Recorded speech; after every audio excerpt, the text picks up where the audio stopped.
Welcome to Speculative Sandbox. This is Vicky Lawn, and I'm going on a short hiatus to work on book revisions, but I've asked my fellow author friends to take care of the podcast while I'm away. Don't forget to subscribe or follow Speculative Sandbox on Instagram and X, formerly Twitter, to get episode notifications and upcoming news. I look forward to chatting again soon.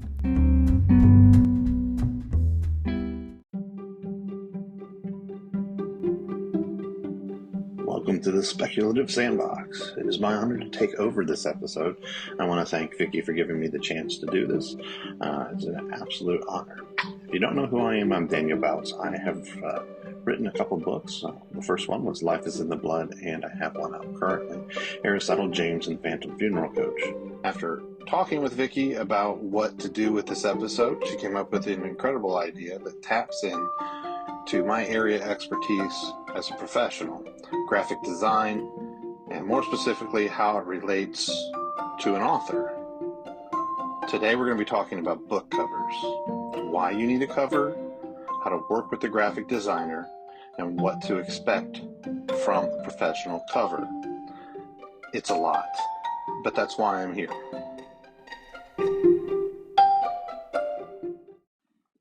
So first, I want to thank you for joining me as we explore this topic, and we're going to challenge the popular adage that we as writers have all heard: don't judge a book by its cover. This saying is ingrained in the collective consciousness, emphasizing the virtue of looking beyond appearances, valuing substance over style. It's a great sentiment, and it encourages us to be open-minded and fair when forming opinions about people or things. Today, I want to take a closer look at this saying, particularly in the context of books. I want us to confront the fundamental truth about human experience, a truth that underscores the importance of a professional book cover design and its impact on our journeys to being successful in our authorship. It's the reality of first impressions. We live in a world where we're bombarded with choices, where every day people make decisions about where to invest their time and their resources. And when it comes to books, the choices are innumerable. Just imagine you walk into a bookstore, scroll through Amazon, and there are countless book covers. Everyone is just trying to get your attention. So just take a moment and pause and reflect on human nature. It's in our DNA to make quick judgments. As a survival instinct, we assess, categorize, and make snap decisions to navigate our complex world efficiently. In this context, your first impression of something, and it doesn't really matter if it's a person, a book, or anything really, it's critical. It's the book cover that is our first impression. It's that first impression that sparks curiosity or has you moving on to the next. It's the cover that beckons you, suggesting what lies within the book is a world that you want to explore. In that split second when your eye meets the cover, you're making a choice. Will you pick up the book and go deeper, or will you, like many others, judge it based on its cover and just move right past it? This scenario illustrates the fallacy of the don't judge a book by its cover. Despite all our best intentions, the reality is we often judge books by their covers, and we usually do. We form our initial perceptions based on what we see, and this impression can be the difference between a reader choosing our book or choosing another author's book. Today, we're going to look at the impact of a professional book cover on author success, exploring how a cover can transcend just mere aesthetics and become a powerful tool for conveying your professionalism, engaging the right audience, and ultimately making your book unforgettable. So let's embrace the reality that first impressions matter and go into the world of professional book cover design to discover what it is we can do through our book cover to elevate our journey to success. I'm going to give you 10 reasons why an author should or would benefit from having a book cover designed by a professional graphic artist. We've already kind of said this. First impressions matter.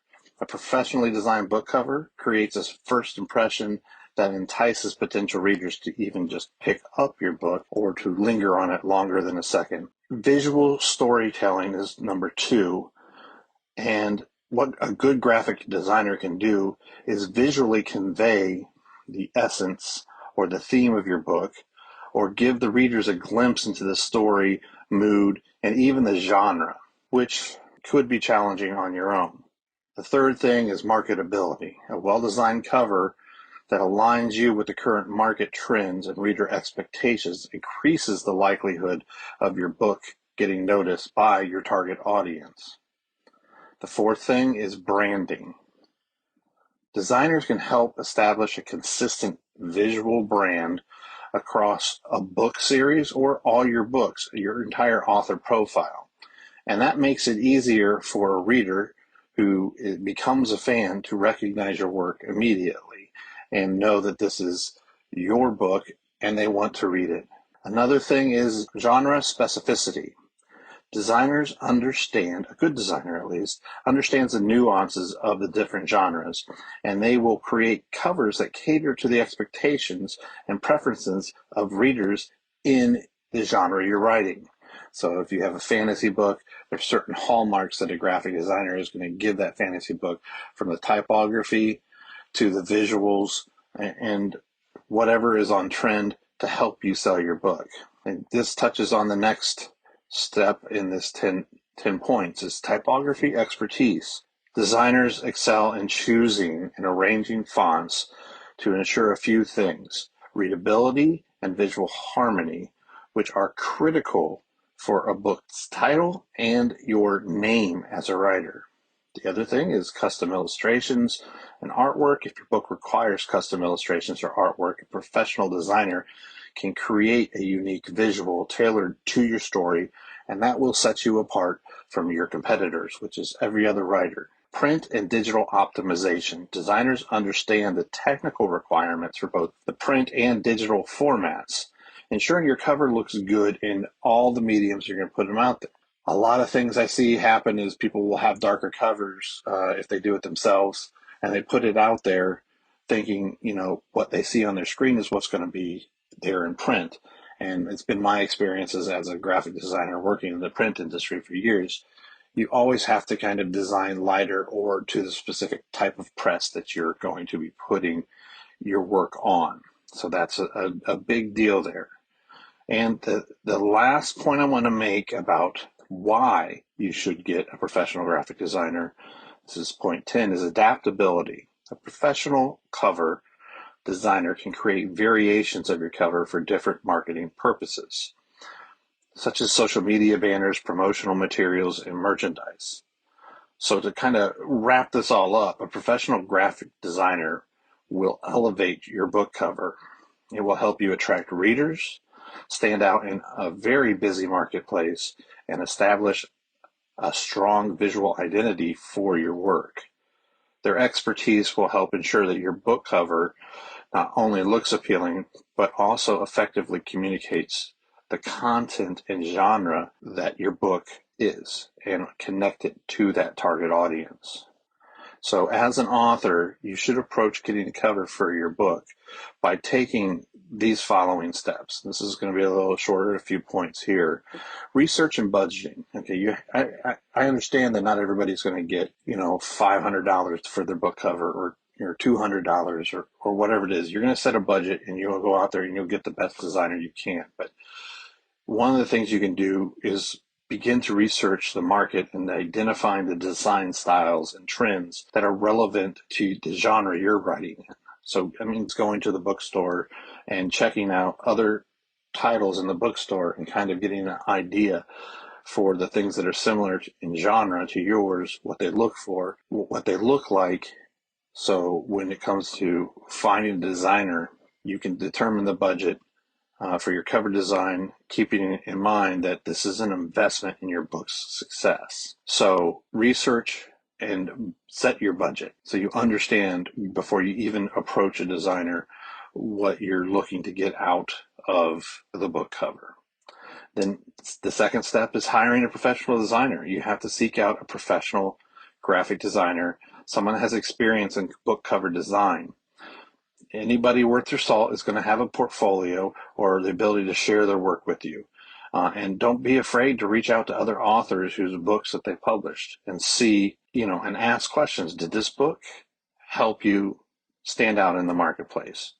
It's been my experience in the writing community that people are always willing to help. So approaching the book cover design process with these steps will help you obtain a high quality marketable cover that enhances the book's chance of success and will begin to foster a positive working relationship with the graphic designer. And so that comes to my next point. You've chosen your graphic designer. How does this process work? How do you build a book cover with a graphic designer? It's essential for you to effectively communicate your vision and expectations. So here's 10 things that you can do as an author that should help a graphic designer meet your vision for what is necessary. First, you got to provide them with a book synopsis. Provide a detailed synopsis or summary of your book. It will help the designer understand what the core themes are, the plot, the characters, and mood you're trying to convey, which are absolutely essential for them to be able to create a cover that aligns with your story. So that is step one. Step two is giving them the genre and the target audience. So clearly specify the genre of your book. Is it romance? Is it thriller? Is it like me? It's horror. And describe who your ideal reader and target audience are. This information helps them design a cover that appeals to the demographic that you're going after. The third is visual ideas. So if you do have somewhat of a specific visual concept or image in mind, what you want shown on the cover, don't be afraid to share that with your designer. Be open to the designer's interpretation, but it's okay to offer guidance on key elements that you'd like to see on the cover. For example, I definitely, on Life is in the Blood, I definitely wanted Miriam represented, but I also wanted, it was very important to me that her Amishness was represented. And that was something I went round and round with my cover designer for that, and, made sure that the bonnet got in and she cast it aside, which is a very big point for what happens to her as a character throughout the book. And I wanted that to be represented there. On to step 4, style preferences. Discuss your preferred artistic style. If it's minimalist, it's vintage, it's modern, or just something completely different. And don't be afraid to share examples of book covers or other artwork that you think are awesome and will help convey the aesthetic that you want to put out there for your book cover. So that's another good way to do it. Now, talking about the next step would be color palette, and that kind of goes in line with the style preferences. Indicate the color scheme, or if you have a specific color scheme that holds significance in your book. Or if you're looking to have specific brand colors that will go along with either your author branding or if you're doing a series. So that's important to express, especially if you're starting out with book 1 in a series. And if you're going to have characters, so then the next one is on the cover, the next one would be character description. So if you have central characters you want presented, you need to provide a detailed description. And that could include something as simple as saying, hey, this guy looks like Michael Caine in Get Carter. So, send them an image and say, okay, that's kind of what they resemble. Create something like that if you want the character on the cover. Also, it's important to kind of share any kind of personality traits or symbolism associated with them, because that could lead to some good design ideas with the designer. Mood and emotion is another thing that you need to kind of express. Describe the emotional tone you want the cover to convey. Is it dark and mysterious, or lighthearted and whimsical, or something else completely different? I mean, it's important to discuss the mood you hope to evoke with the cover, because that is all part and parcel with who you're going to connect this book cover to. And the title and author name, it should go without saying, but it's very important that you communicate that to them. I mean, let them know, how you want the book's title and your author name to appear on the cover. If there are specific font sizes and elements that you have in mind, share them. The other thing is design elements. Discuss any specific design elements you want to incorporate.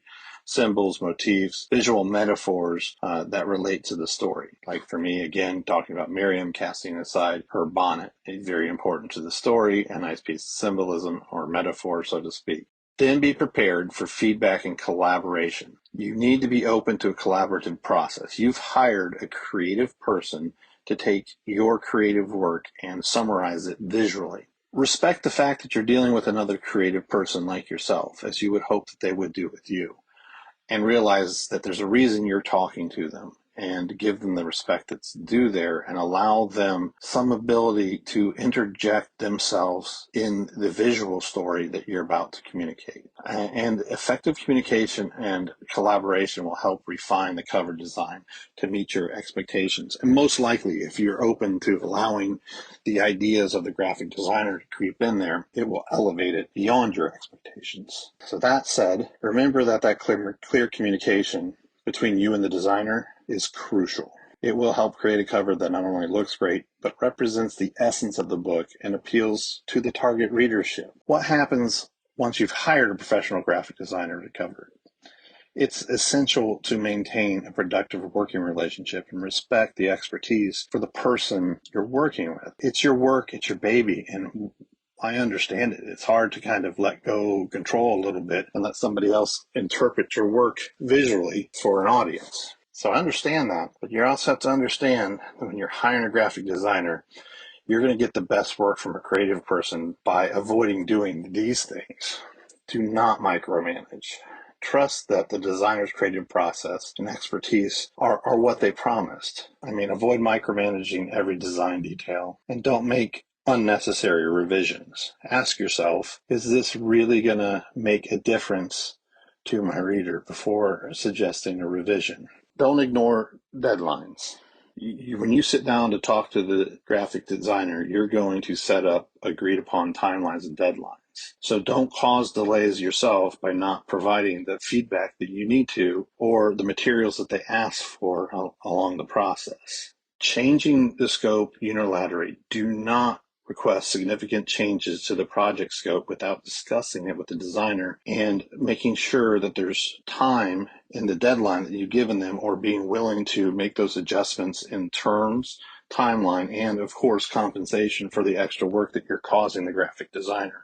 Respect the terms outlined in your contract as well, including payment schedules, revision limits, and the rights to the final artwork. Avoid unilateral changes to the contract without discussing it with your graphic designer. Another thing is, don't ignore professional advice. If the designer provides recommendations based on their expertise and they make it clear that they're doing so, consider them. It could be the difference between having a great cover or just an okay cover. Don't dismiss their advice without considering it. Don't overload your designer with information. While it's crucial to provide the relevant details about your book, avoid overwhelming them with excessive information or potentially conflicting instructions. And don't share with them, poor quality material to work with, or incomplete material. Provide the designer with, if you're going to be providing images, high quality images, the best text that you can provide them with in the descriptions, and other materials that they might need, because you don't want to use anything that's of low quality. And do not bypass communication with your graphic designer. Make sure you keep those lines open with the designer. Don't go through third parties or intermediaries. Direct communication is the best route. So if you have direct communication with your graphic designer, that's the best way to communicate with them. You've got to respect copyright laws and licensing agreements. Don't request the use of copyrighted materials without proper permissions or licensing. So if something's out there that you really want to use, maybe it's pivotal to your story, but it's a license, maybe a guy has a picture of Michael Jordan or something in his pocket. You can't have that on your cover. So don't try to get them to put that on the cover, unless you have licensing. And the most important thing is, don't neglect showing your appreciation for your designer's work and efforts. Avoid taking that work for granted. Make sure that they know that you appreciated their professional abilities, and they're hitting your deadlines, and they're being able to capture your story, because this is a relationship that potentially you could carry throughout your entire career. And once a graphic designer kind of understands your storytelling, and it's going to become part of your author brand. So if you follow the guidelines from earlier, what can you expect? Well, here are 3 outcomes I think you can expect from following these guidelines. First and foremost, this is why we're all here, is a high quality book cover. By sticking to these guidelines for working with a professional graphic designer and effectively communicating to them your vision and expectation, you can expect to receive a high quality book cover that aligns with the book's content, genre, and target audience. Your cover will be visually appealing, professional looking, and well suited to the story. And by getting that high quality book cover, you've enhanced your marketability. Your book cover will not only visually appeal to the people you're trying to sell it to, but it will be 10 times more marketable. Authors, you can expect that your cover will stand out in a competitive book market and help attract the readers that you want and increase the chances of your book being noticed and purchased. The third is you get to have a positive collaboration with another creative person. By respecting a designer's expertise and their own creativity, you can foster a positive creative collaboration that could possibly follow you through the majority of your career. Don't sleep on that. It's an amazing opportunity. So to kind of sum this all up, I have given you a lot of information. About 30 guidelines for working with a graphic designer and a few reasons why it's worthwhile. And those are big reasons. So when comparing an author-made cover versus a graphic designer-made cover, in terms of return on investment, that can be challenging because several factors come into play. But generally speaking, a professionally designed cover tends to yield a higher ROI compared to an author-made cover because of the quality and appeal of a professionally designed cover actually reflects on you as being a polished and professional author. So that's the message that sends. It gives you a credibility that others don't have. I mean, let's face it, we all look at books and we see the cover and we're like, well, if that's the cover, what's inside of it? It will enhance your book's credibility, and it will actually lead the right audience to find your book. And as you build your library, your brand consistency will build as you continue to work with the same graphic designer, or at least understand how to communicate with one to get what you want. And it will make your marketing and promotion a lot easier. People are going to be a lot more willing to share your awesome cover on social media, or you're going to open more doors for yourself when you go to a library or a bookstore and they see that your cover looks like the books on the bookshelves. As an indie author, that's invaluable. And when you're at a trade show and your book's sitting up next to somebody else's book, people are going to walk by and they're going to see your cover versus another's. And if it meets what you wanted, your vision was, they're more likely to come to your table and talk to you and pick up your book. So it's important to note that ROI, or return on investment, can vary widely depending on the book genre, target audience, and your own marketing efforts behind that. And the overall quality of the book can't be ignored. So while a professionally designed cover can significantly enhance the book's marketability and increase its return on investment potential, there are other factors such as the writing and your marketing strategy and the competition that you're up against. But ultimately, it's going to help you stand out. So if you invest in the upfront costs associated with hiring a professional designer, the potential is just higher to get the money back out of it, and actually more money than you would had you to design it yourself. And another thing I want to point on, I'm a professional graphic designer. This is what I've done for over 20 years. I have 2 books out and published through Anatolian Press, and I did not design my book covers. And a lot of people ask me why I did not. So I'm going to address that here a little bit. And there was a few factors that, that led me to this. One was just being objective. As a professional designer, I understand that you can benefit from an objective perspective when it comes to doing your own work. And I think it's challenging to distance myself from the attachment I have to my own books and make the design decisions based on what's best for the book's marketing and appeal. The other thing was the time and focus. I was focused on editing and writing the next book. I didn't feel if I could hand off the book design cover to a professional graphic designer, that it was necessary for me to hold on to those reins, so to speak. And it freed up me time to get ready for my next book. And I've written another book. So it allowed me to focus more on my writing, which is what I want more than anything. Another thing is too, graphic designers, we tend to keep up on trends.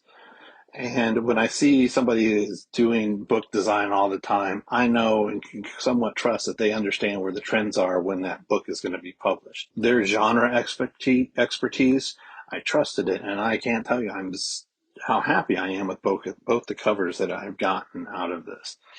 And for me, I will say it was a little hard for me to not take my own advice here, but ultimately I did. I allowed a lot of latitude for my graphic designers because with the first cover, I learned that I could trust them, that they would make the right decision. And on the second design, I had my own ideas about what I wanted, a large part, especially in the typography. But when they brought me what they presented me, I just understood that they had a vision as well. And it was probably best for me to not force the issue, because overall, I feel that the second book, that for Aristotle James and the Phantom Funeral Coach, the cover looks amazing, and I think it would fit on the shelves right to other books in the genre that it is in. So their objectivity and ability to be on trend and having a detached view of the synopsis and the story and themes in the book kind of allowed them to present something different and better, I would say, than I would have. Ultimately, the goal here is to create a cover that maximizes your book's marketability and appeals to a target audience. And that's why I think it's almost necessary to go and get a professional graphic designer that you see their work and you're like, man, I love that cover. It's worth the investment. So I guess I'm going to wrap up here briefly. I just want to say a professional book cover is the first glimpse of your book that a potential reader will see. That first look will impact their decision to explore it further or to not. It's not just about making a good impression. It's about conveying the essence of the story and connecting it to the heart of your target audience. A professional cover can capture the attention. In a crowded book market, eye-catching covers make your book stand out. They convey your genre and tone. They enhance your credibility as an author. They boost your sales potential, and they help create brand recognition. So if you plan to write multiple books, consistent and professionally designed cover style will establish that brand recognition and loyalty among your readers. And that brand recognition will increase your visibility. And those attractive covers that you get are more likely to be shared on social media, featured in promotional materials, and considered for book awards, or even featured spots in bookstores. Again, all this goes back to the visibility, potential sales, and building your brand. So I want to say, in summary, getting a professional cover is an investment in you and your work and your books. It enhances your marketability, but it ensures that the book makes a lasting and positive impression on people looking for books to read. That professional cover is your opportunity to make your work shine outwardly before they can connect with it inwardly in a meaningful way. So I hope that this hasn't been too cumbersome for you. If you want to hit me up about questions about graphic designs or writing in general, you can find me on Instagram at dbautzzy, or you can go to my website, danielbautzctp.com, and you can message me through there. Otherwise, I want to thank Vicky so much for allowing me this opportunity to take over Speculative Sandbox. And if you haven't, you need to like and subscribe and give her 5-star ratings and great reviews anywhere you're getting this podcast, so she continues this journey and supplying you and writers like myself with valuable information. So until I get the opportunity to speak with you again, I want to tell you all to stay you and stay special. Speculative Sandbox is a volunteer-run podcast that relies on the collaboration of fellow creators like you. Join the conversation and participate in fun polls and questionnaires on TikTok, Instagram, and Twitter. Interested in being in a future episode? Our DMs are open, or you can email speculativesandbox@gmail.com.